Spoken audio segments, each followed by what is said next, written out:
high-speed rail is changing the world. Countries like Japan, China and Spain lead the world in terms of high-speed trains, but did you know there are also other countries building massive rail networks that you probably never heard of? Well, today this capybara will guide you into the incredible world of high-speed rail. Let's discover some cool new projects showcasing that sometimes size doesn't matter.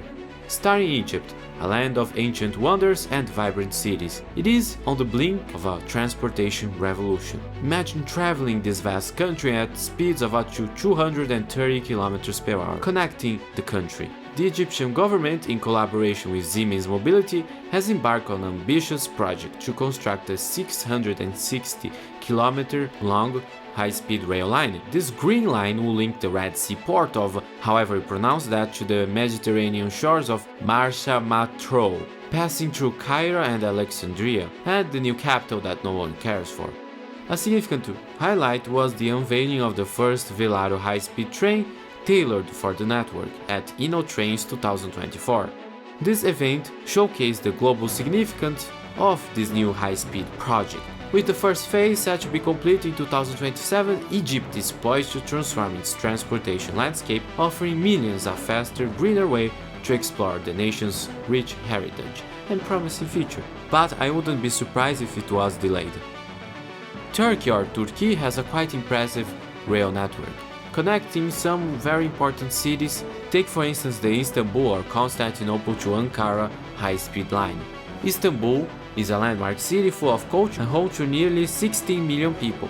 Now that's a lot. I mean, everybody knows Constantinople in Istanbul, but few know that the actual capital is Ankara, a city with 5 million people. And guess what? Turkey has a 562 km long line between these landmark cities, operating at speeds of up to 250 km per hour.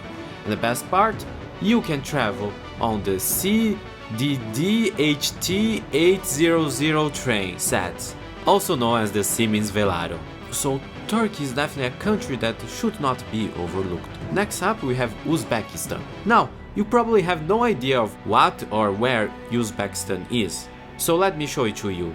Uzbekistan is a former Soviet republic, and don't get it confused with Kazakhstan, its bigger brother. The most prominent culture in the nation is Uzbek, that makes around 70% of the population, followed by Tajiks and Russians. The country has a quite surprisingly efficient high-speed rail network. Take for instance the Tashkent to Bukhara high-speed rail line that takes around 2.5 hours to travel between these cities. In 2016, an expansion opened. The Samarkand-Bukhara sections takes 1 hour and 12 minutes, and from Tashkent it takes 3 hours and 20 minutes. The route is run by my underdog favorite rolling stock manufacturer, Talgo.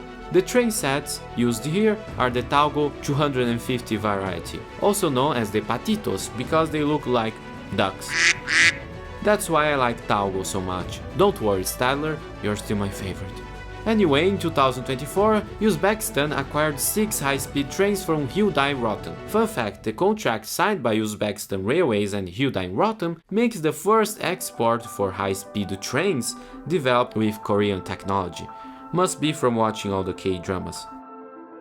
The United Arab Emirates, known for its technology and oil. Lots and lots of oil. And also the weirdest abandoned projects. Anyway, the 2 largest cities are soon to be connected with highest speed rail.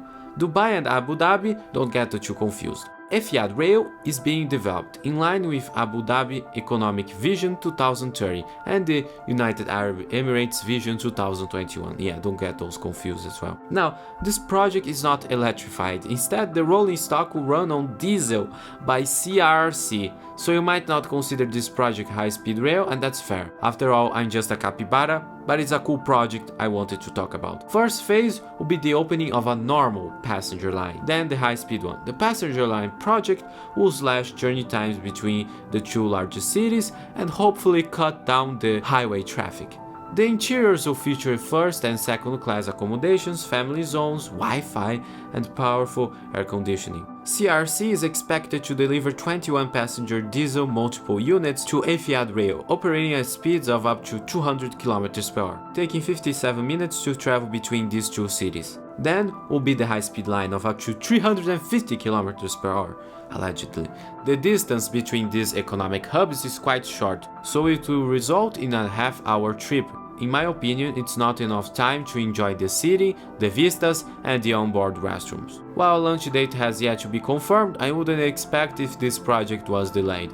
Then we move to Saudi Arabia, with another Talgo project, the Haramain High-Speed Railway. It is a 550 km long electric train line in Saudi Arabia that connects important cities like Mecca, Medina, Jeddah, and King Abdul Economic City, running at a whopping 300 km per hour speed in some sections, and if you are lucky. However, if you actually want to ride this, I have some bad news. To enter Mecca, you need to be a Muslim, so this trip remains inaccessible to many of us. The route follows Muhammad's journey, starting Mecca, moving to Jeddah and the nearby airport, and then going on to Medina, with a stop in King, however you pronounce that economic city. These cities are important pilgrimage sites in the Islamic religion, so this high-speed route allows for easy connections and reduces highway traffic.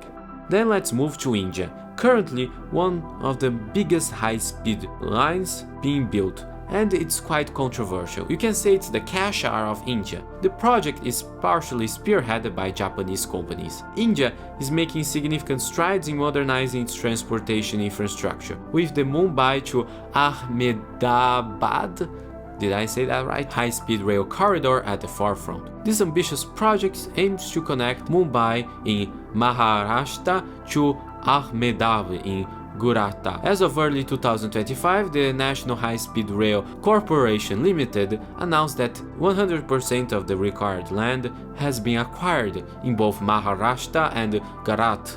The project is progressing, with an initial section in Gujarat expected to open by the end of 2030, and the full line in Mumbai anticipated to be operational in 2033. Once completed, this high-speed rail corridor is expected to transform travel between Mumbai and Ahmedabad, offering a faster, safer, and more efficient alternative to the current modes of transportation that cause a lot of pollution. It also aims to stimulate economic growth in the region, potentially serving as a model for future lines in a country so large as India.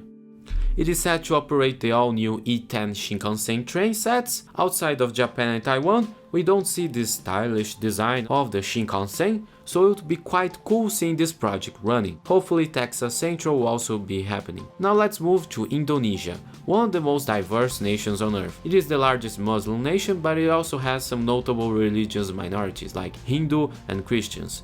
The country has a line between the soon-to-be not capital anymore, Jakarta, and the third largest city, Bandung, and it's called Wush. Now, that's a clever name. It operates at speeds of up to 350 km per hour and operates the KCIC 400AF, also known as a standard CRC high-speed train. It is one of the fastest lines in the world currently. Finally, let's talk about Thailand. You all know Thailand and you probably vacation there. But what about high-speed rail? Well, the first line of the network is under construction right now. Bangkok to Nak, however you pronounce that, with a planned maximum operation speed of 250 km per hour, and is expected to enter service next year. Beyond that, future network plans connections to other cities, including Chiang Mai. In the US, this would be the equivalent of taking high-speed rail to Wyoming. The lines use CRC rolling stock that look quite familiar. Hyundai might have some questions. There will even be a line to Laos. Speaking of that, the Boteng-Vietnam Railway is Laos' section of the Laos-China Railway, LRC for short, running between the capital Vietnam, which is not in Vietnam, bound to Boteng, and the northern border with Yunnan, China. The line was officially opened in 2021. Not a good time to open a new high-speed rail line. But this project is more ambitious, as someday you might be able to travel from China to Laos and Thailand. Now that's a cool vacation. This project is a notable component of the Belt and Road Initiative by China, aiming to enhance regional connectivity. However, the railway has been mired in controversies, particularly concerning debt dependency and socio-economic impacts on communities. The railway's construction cost approximately $6 billion and was predominantly financed through loans from China, exacerbating Laos' debt burden. Laos, one of South Asia's poorest nations, assumed a $1 billion loan from China for the railway, with China covering the remaining $4 billion. This substantial financial commitment has intensified fears of Laos failing into a debt trap, a criticism frequently associated with Belt and Road Initiative projects. Many from Laos complain that this railway has brought few benefits to the country. Also, it seems as if ridership numbers on the line are low. While official numbers might be dubious, take a look at the videos from the network. It doesn't seem as if a lot of people are traveling. Let's see if this line turns out to be a dream come true or a train to nowhere. These projects illustrate a global trend towards embracing high-speed rail, a catalyst for economic growth, sustainability, and cool designs. As more projects happen worldwide, they promise to reshape transportation and change the world forever. Now, if you want to see even more high-speed rail projects or controversies involving CRC, well, check out one of these videos on the screen right now. I will see you there.